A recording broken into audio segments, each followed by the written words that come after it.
मालक पगार वाढवा बरं तुम्ही उगा तेवढ्याशा पगारात मला काम जमना गेले.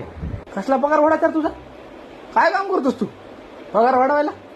हा बरं जाऊ द्या 2 दिवस सुट्टी तरी द्या मग मला. तू सुट्टी घ्या तुझं काम कोण करील? कुठे चाललास? ह्याला राहिलो जाऊ का नको? हो मी पण जेवलो आत्ताच. सोम्या अरे दगड घेऊन कुठे चाललास? आज मालकाच्या डोक्यात दगड खालायचं. अरे त्याला म्हणलं पगार वाढवतो ते म्हणते तू काम काय करतोस आणि त्याला म्हणलं 2 दिवस सुट्टी देते ते म्हणते तुझं काम कोण करणार? त्याला